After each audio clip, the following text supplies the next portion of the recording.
जैसे कि हम उर्दू रवा तबसरे में कहते हैं कि फीफा वर्ल्ड कप अपने उरूज पर है और कहते हैं ना तमाम तर रानाइयों के साथ इस वक्त जारी है। तो बड़े ज़बरदस्त मैचेस हो रहे हैं। Let's come back to the show again. बड़े ज़बरदस्त मैचेस हो रहे हैं, बहुत सारी अपसेट्स हो रही हैं और बहुत सारी टीम्स जो हैं होल्ड कर रही हैं बड़ी टीम्स को। That's wonderful.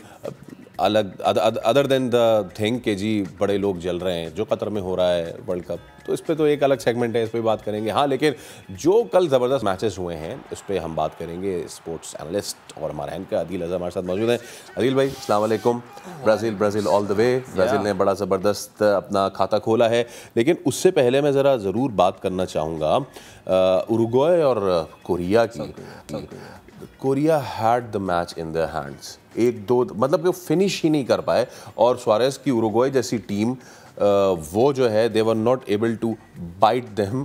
तो मैं चाहूँगा कि इस पे please let's start our discussion with Uruguay Korea. अच्छा देखिए, सबसे पहले तो आई एम वेरी हैप्पी इस चीज़ के हवाले से कि Asian teams other than Qatar of course they doing really well. Like दो बड़े अपसेट जो हुए हैं, ये दोनों बड़े अपसेट इस बार किसी अफ्रीकन टीम ने नहीं किया है, इस बार एशियन टीम्स ने किए हैं, Saudi Arabia and Japan. We know about that. Even I consider tomorrow's yesterday's match as an upset as well. कल holding Uruguay was not I think बिल्कुल। एक तो ये वाला मैच हुआ जो कि इससे पहले भी एक मैच में जहाँ पे टीमों ने ज़ाहिर है वो अब किसी बड़ी टीम के साथ जिसमें आपकी रैंकिंग में कोई 20-30 का फ़र्क हो और उसकी टीम के साथ आप ड्रॉ कर लेते हैं, ये बहुत बड़ी चीज़ होती है। देखिए साउथ कोरियन ज़ाहिर है एक तो उनको जो मोटिवेशन मिली है वो ये कि बाकी Asian teams have been doing really well in this tournament.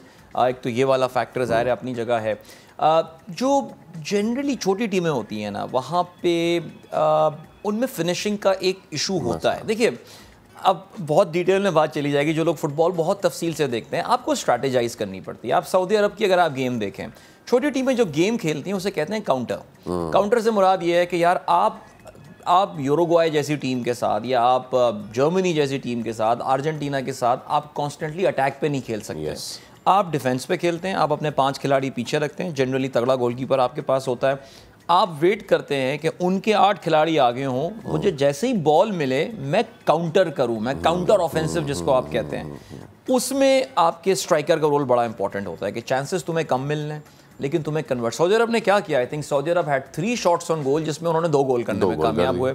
सारी गेम कन्वर्जन की आती है। You are absolutely spot on. कल साउथ कोरिया जो मिस कर गया, उनके number of shot I think 8 या 9 गोल्स उन्होंने शॉट पे, लेकिन वो टारगेट पे हिट नहीं हुए। That's where they lost the point, but still I think it's wide open. I mean हैरत नहीं होनी चाहिए अगर इस बार 3 टीमें नॉकआउट मरहले में एशिया से आ जाएं। हाँ, लेकिन हो सकता है अफ्रीका से भी कोई आ जाए, बिकॉज घाना ने जिस तरीके से टफ फाइट दिया है पोर्टुगल को after going 1-0 and then again 3-1। तो मैं चाहूँगा उस पर भी थोड़ा सा। देखिए जाहिर है इस गेम में बहुत ज़्यादा फोकस क्रिस्टियानो रोनाल्डो की तरफ था। क्रिस्टियानो रोनाल्डो का अपना ज़ाती कॉन्डक्ट इस वक्त डिस्कशन में आया था और मुझे ऐसा लगता है कि कभी कभार इस तरह की आपको जो नेगेटिव कवरेज मिलती है ना, उसका आपकी टीम को नुकसान होता है। रोनाल्डो पे बहुत ज़्यादा डिपेंडेंस थी। कल रोनाल्डो ने बाय द वे आप जानते हैं कि एक बहुत ज़बरदस्त रिकॉर्ड बनाया है, 5वें वर्ल्ड कप में लगातार गोल स्कोर करना। It's not I mean career की लॉन्जेविटी और जो भी हो, Ronaldo is a goal scoring machine. उसके जो भी एटीट्यूड के प्रॉब्लम्स हों, जो भी उसका मैनचेस्टर यूनाइटेड के साथ जो सिलसिला हुआ हो, लेकिन आपने देखा कि उसको सब्स्टिट्यूट भी किया कि में ही केम आउट और बेंच से। आई थिंक जिस तरह का गेम कल घाना याद रहे इस टूर्नामेंट की, they are the lowest rank side जो इस वक्त खेलने वाली है। I think their ranking is 61 अगर मैं गलती पर ना हूँ। पुर्तगाल दुनिया की मुसलसल टॉप 5 टॉप 10 टीमों में रहती है।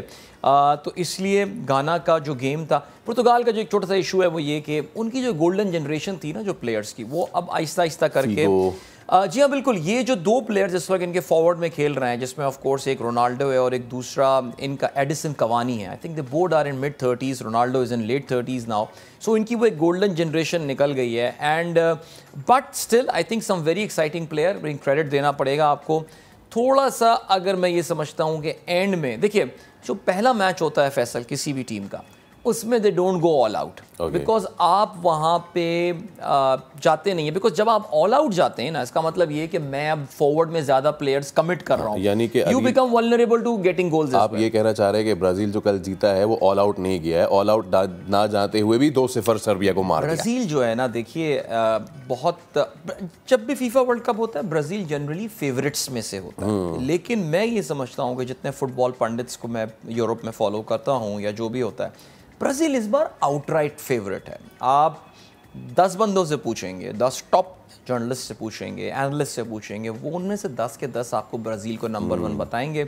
उसकी जो बहुत बड़ी वजह है वो ये है, एक तो ये कि इनके पास अगर आप फॉरवर्ड लाइन में देखें तो इनके पास जिस तरह के प्लेयर हैं, अब ये रिचार्लिसोन बना हुआ है जिसने कल एक अमेजिंग बाइसाइकिल गोल स्कोर किया है। मैं समझता हूँ is not among the best of their strikers. इनकी टीम में इससे भी ज़्यादा टैलेंटेड प्लेयर्स मौजूद हैं, लेकिन वो यही बात है कि, और अगर आप बेंच भी देखें, मैं देख रहा था कि players like Gabriel Jesus, players like Martinelli, ये लोग बेंच से उठकर आ रहे हैं और ये अपने जो क्लब्स में, बिकॉज ये दोनों आर्सेनल के लिए खेलते हैं और मैं इस क्लब को काफ़ी मोहब्बत अकीदत के साथ फॉलो करता हूँ, ये उनकी स्टार्टिंग 11 में है इस वक्त। Arsenal is in the top Premier League tier इस वक्त। Brazil I think outright favourite. ठीक हो गया सर। अदील भाई थैंक यू सो मच। और हमने फीफा की बात की है, ब्राज़ील की जब हम बात करते हैं, और अदील हमारे साथ ही थोड़ी देर तक इसलिए भी मौजूद रहेंगे, मैं खींच के रखूंगा उन्हें, बिकॉज